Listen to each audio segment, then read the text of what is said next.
어우, 마스크 진짜 답답하다. 진짜 이제야 좀 살 것 같네. 안녕하십니까, 강원대학교 정치외교학과 김승준입니다. 여러분 혹시 영화 좋아하시나요? 저도 참 영화를 좋아하는데요, 이번 코로나 기간 동안 집에서 많은 영화를 보게 되었습니다. 그 많은 영화를 보면서 제가 되게 재밌게 봤던 영화는 이정재 배우님이 나오는 암사라고, 한국전쟁을 모티브로 한 태극기는 휘날리며입니다. 이 두 영화는 역사적인 사실을 바탕으로 영화가 만들어졌는데요, 암사를 보면은 우리나라의 광복 연도가 1945년인 걸 알 수 있고, 태극기는 휘날리며를 보면은 우리나라의 한국전쟁이 1950년도에 발발한 것을 알 수 있습니다. 여러분, 그렇다면은 이 1945년과 1950년 사이에 있었던 한국의 역사적인 사건들이 무엇이 있는지 혹시 알고 계신가요? 이 5년의 시간은 대한민국의 역사에 있어서 굉장히 격변적이고 역동의 시간이었습니다. 그러나 이 5년의 역사에 대해서 알고 있거나 기억하고 있는 사람은 그렇게 많지 않습니다. 그래서 저는 한국 근현대사의 수업을 들으면서 우리가 기억하지 못하는 1945년도부터 1950년도까지의 그 잃어버린 역사에 대해서 여러분들에게 소개해보고자 이 영상을 찍게 되었습니다. 그럼 이제부터 시작하겠습니다.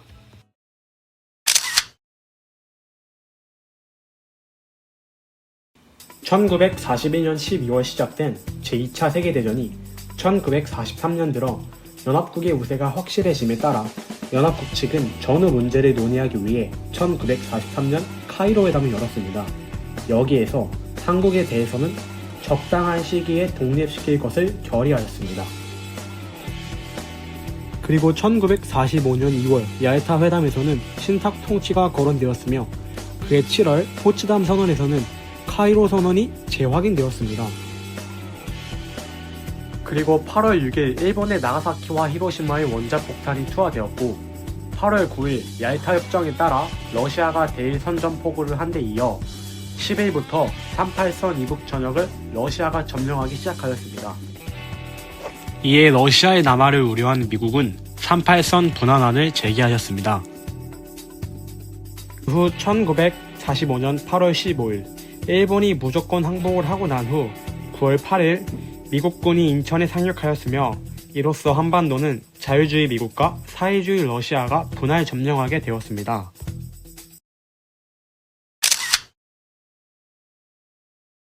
미국의 점령은 하지 중장의 지휘하에 이루어졌습니다.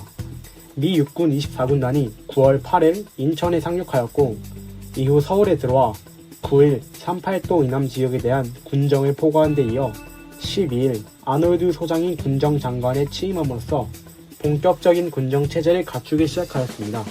하지만 군정 실시에 필요한 준비와 사전 지식을 갖추지 못한 채 남한 지역에 진주한 미군 당국은 과거 식민지였던 지역에 군정을 실시함에 있어 미국의 이익을 관철시키는 정책을 추진하였고, 인민공화국과 중경 임시정부는 물론 미 군정 외에 어떤 권력기관도 인정치 않았습니다. 1945년 8월 9일 종전을 며칠 앞두고 대일 선전포고를 한 소련군은 거의 아무런 저항도 받지 않고 북한을 점령할 수 있었습니다. 그리고 25일 소련군 제25군 사령관 치스차코프 대장이 선발대를 거느리고 평양에 진주하였습니다. 이로써 남쪽은 미국이, 북쪽은 소련군이 점령하게 됩니다.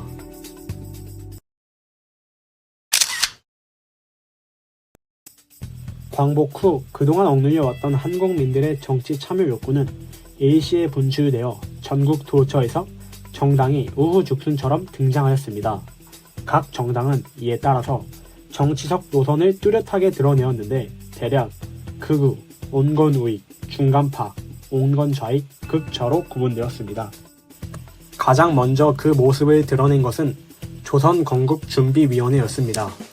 일본이 무조건 항복을 선언한 당일인 8월 15일 영웅은 조선건국동맹을 기반으로 안재홍과 국내 공산주의자들과 함께 건국준비위원회를 조직했습니다.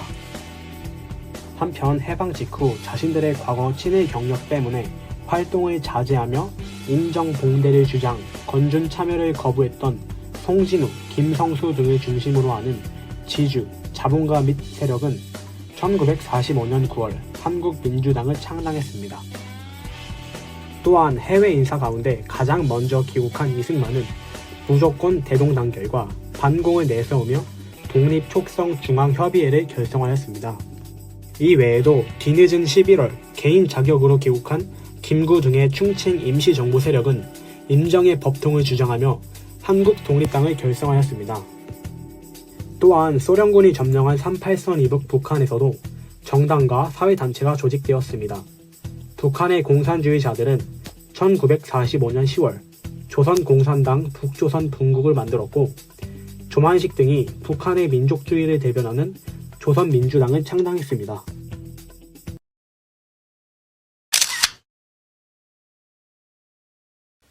카이로 회담에서 적당한 시기에 한국의 독립을 약속한 것 이외에는 불명확했던 전후 한반도 처리 문제는 1945년 12월 모스크바 3상 회의에서 논의 결정되었습니다.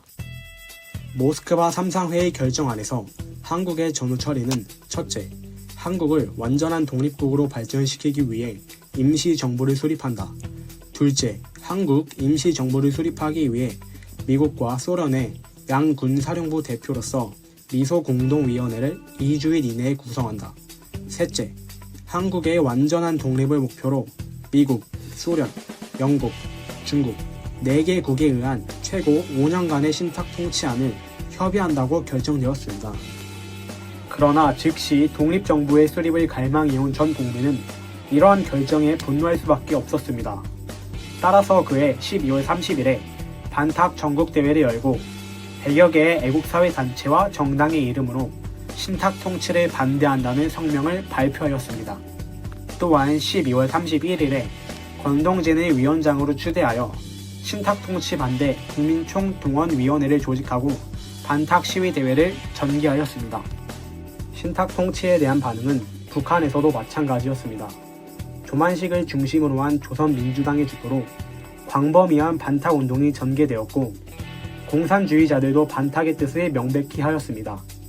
그러나 소련이 3상 회의의 결정에 반대하는 세력은 후에 대한민국 임시정부 수립에 참여할 수 없다고 주장하자 공산주의자들은 찬탁으로 나서게 되었습니다. 이에 따라 남한 전국은 신탁 통치를 반대하는 우익과 이를 지지하는 좌익의 극심한 대립과 갈등이 빚어졌습니다. 또한 해방 직후 과거 친일 경력 때문에 대중적 지지의 열쇠를 벗어나지 못했던 친일 반민족자들은 반탁 운동을 통해 좌익에 비견할 만한 세력을 형성하게 되었습니다.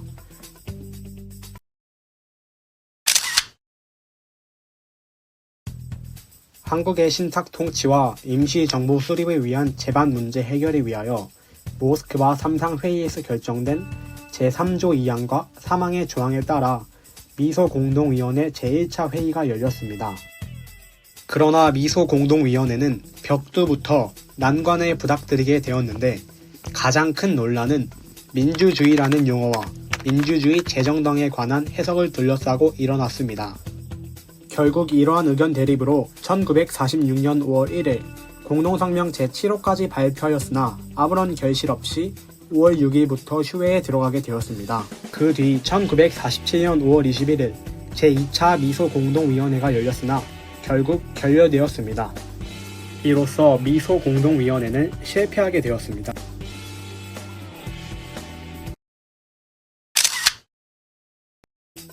46년 5월 1차 미소공동위원회가 휴회로 들어가고 좌우익의 대립이 격화되는 가운데 남북통일을 위해 여운형, 김규식 등은 좌우합작위원회를 발족하고 좌우합작운동을 전개했습니다. 좌우 양측 대표는 정례 회의를 위한 2차례 예비회담을 진행하였으나 서로 비방하면서 자기 측 입장만을 지키는 가운데 좌우합작운동은 실패하게 되었습니다.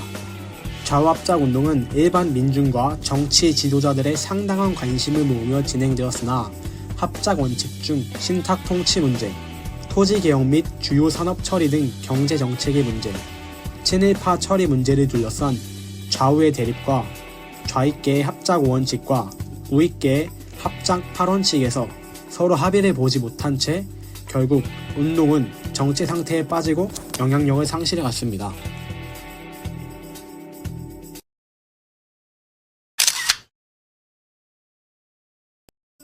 미국의 한반도 문제 유엔 이관을 통한 남북한 선거는 북한과 소련이 반대하였기 때문에 불가능하게 되었습니다. 이에 대화를 통하여 민족 자주적으로 남북 통일 문제를 해결하고자 남북협상운동이 전개되었습니다. 이에 따라 여러 번의 남북 요인 회담이 개최되었고, 이어서 이른바 4김 회담이라고 하여 김구, 김규식, 김일성, 김두봉의 모임도 진행되었습니다.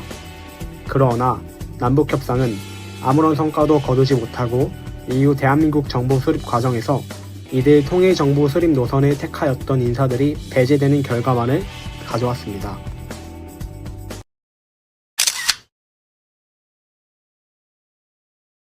미소공동위원회, 좌우합작운동, 남북협상운동 등이 실패로 돌아가면서 1948년 5월 10일 제주 지역을 제외한 남한에서는 단독선거가 실시되었습니다.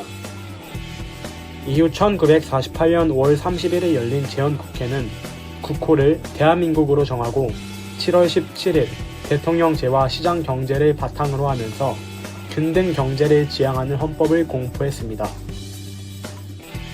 그리고 7월 20일 국회에서 간접선거로 이승만과 이시영을 초대 대통령과 부통령으로 각각 선출하여 8월 15일 정부 수립을 선포했습니다. 남한에서 단독 정부가 수립되자 북한도 1948년 8월 총선거를 실시하여 최고인민회의 대의원을 선출하였습니다. 그리고 이어 9월 9일 북한은 조선민주주의 인민공화국의 수립을 선포했습니다.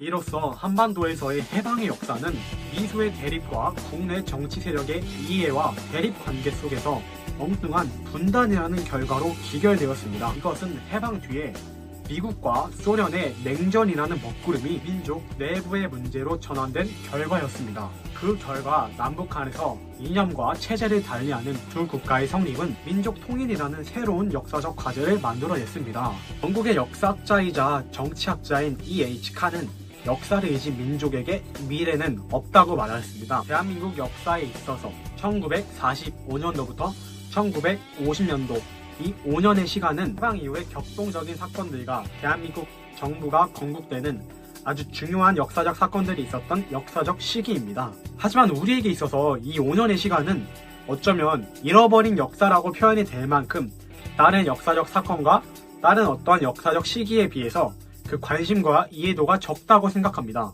그래서 저는 여러분들이 잘 들어보지 못했을 1945년도 해방부터 1950년도 한국전쟁까지의 그 5년의 시간에 대해서 이 시간을 통해서라도 여러분들에게 소개하고 알려드리고 싶었습니다.